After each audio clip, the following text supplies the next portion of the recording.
So I've been in the communications field for about 30 years. Right. And That's why I heard your name when I got started.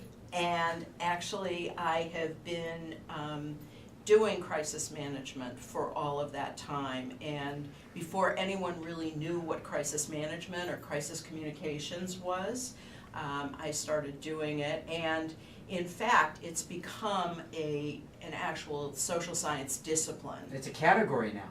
It's Correct. amazing. I mean, there always was crisis management. Ask Richard Nixon and Watergate. They just didn't call it that, you know, Right. and all time. But now there is a specific category around that. Correct? Correct. And in fact, I teach crisis management at Boston University.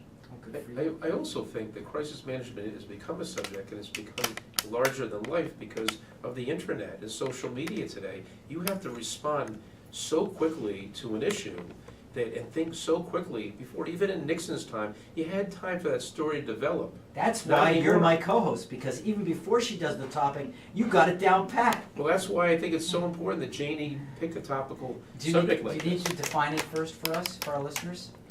Well, crisis management can be needed in any situation.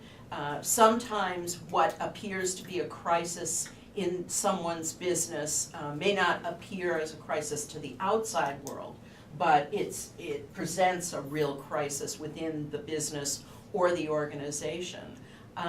You know, the stakes, as you said, Mark, the stakes are really too high today. All it takes is one incident to wipe out decades of a great track record. A brand equity. Correct. Goodwill. Correct. Great business reputation. And as Mark alluded to, today, because of social media, a reputation can be impacted in a matter of minutes. The nature of the media has totally changed. We used to have deadlines. We used to be able to wait till the 6 o'clock news or... Right? Walter or- Cronkite. Exactly. But the deadline today is now. The media are going to report and write the story online, whether you're ready to explain it or not. Right. And the other issue is Google. Bad news sticks, and Google has actually changed their algorithms so that it used to be all chronological. That's not true anymore. So there are people who are having issues around things that are coming up from years ago that all of a sudden are on the front page of Google, and they're panicked about.